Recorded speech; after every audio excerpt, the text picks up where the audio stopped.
مولانا فضل الرحمان کے بیان پر رد عمل لینے کے لیے ہمارے ساتھ موجود ہیں پی پی رہنما فیصل کریم کنڈی صاحب. بہت شکریہ فیصل صاحب AR نیوز کو وقت دینے کے لیے. بتائے گا فضل الرحمان کہتے ہیں کہ سیاست بچوں کے حوالے نہیں کریں گے. یہ بھی کہا ہے انہوں نے کہ وہ 70 سال کے بزرگوں کی بات کر رہے ہیں وہ اپنے والد کے لیے کر رہے ہیں. کیا کہیں گے اس پر؟ بسم اللہ الرحمن الرحیم.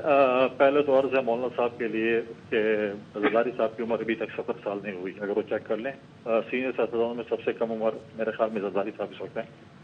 دوسری بات یہ ہے کہ اگر وہ کم عمر جو ہے بچوں کے حوالے نہیں کرنا چاہتے تو ان کو یاد ہوگا کہ جب 2018 میں PMLN اور JOI اوتھ لینے کے لیے تیار نہیں تھے تو بلاول بھٹو زرداری صاحب نے ان کو راضی کیا کہ آپ اوتھ لیں اور پارلیمنٹ کے اندر اور پارلیمنٹ کے باہر ہم اس کے لیے جدوجہد کریں گے.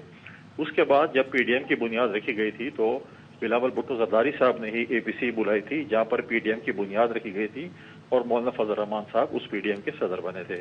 اس کے بعد جب PDM کہہ رہی تھی کہ ہمیں استعفے دینے چاہیے وہ بلاول بھٹو زرداری صاحب ہی تھے جو کہہ رہے تھے کہ نہیں ہمیں استعفے نہیں دینے چاہیے, ہمیں عدم اعتماد کرنا چاہیے. اس کے بعد آخری حربہ جو ہے وہ ہمیں استعفوں کا ہے.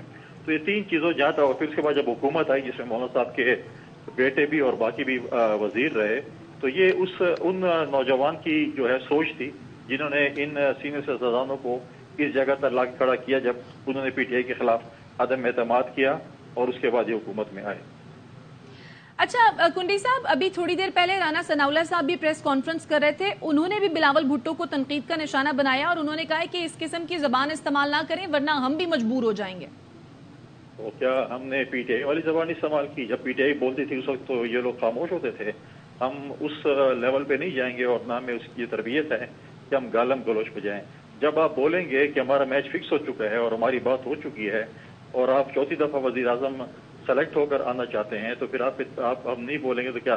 جب آپ 18ویں ترمیم کے خلاف بولیں گے جس میں آپ سگنیٹری تھے, جس میں آپ کو ہی 18ویں ترمیم میں موقع ملا تھا کہ آپ تیسری دفعہ وزیر اعظم بن سکتے ہیں, آج آپ اس کے خلاف بات کریں گے تو پیپلز پارٹی بالکل بولے گی, آئین کے اوپر بولے گی, جمہوریت پہ بولے گی.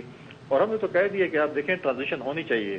اور کیوں نہیں, اگر یہ سمجھتے ہیں کہ ان کے پاس بھی نوجوان ہیں, مریم نواز صاحبہ کو دے دیں, اپنا حمزہ شہباز کے پاس ہو گیا, مولانا صاحب کے اپنے بیٹے جن کو انہیں وفاقی وزیر بنایا تھا وہ نوجوان ہے, منہ سلائی ہے, تو ان کو آنے دیں آگے. کب تک جو ہے ہم سینئر سیاستدانوں کو چاہیے کہ ان کو مشاورت, بلاول صاحب کا یہ ہے کہ ان کو مشاورت گروہ کی پالیٹکس جوڑ توڑ کی پالیٹکس وہ کریں اور فیلڈ میں جو ہے نوجوانوں کو لے کے آنا چاہیے تاکہ وہ ایک ٹرانزیشن ہو. پیپلز پارٹی نے اپنی ٹرانزیشن کر لی ہے. آصف علی زرداری صاحب نے کہا ہے کہ ہمارے نیکسٹ وزیر اعظم جو ہیں وہ بلاول بھٹو زرداری صاحب ہوں گے, لیکن میاں صاحب کہتے ہیں کہ نہیں مجھے چوتھی دفعہ بھی آنا ہے لیکن مجھے سلیکٹ ہو کر آنا ہے. ٹھیک ہے, سیاست میں ٹرانزیشن کی ضرورت ہے. فیصل کنڈی صاحب اس حوالے سے بات کرے تھے. بہت شکریہ آپ کا.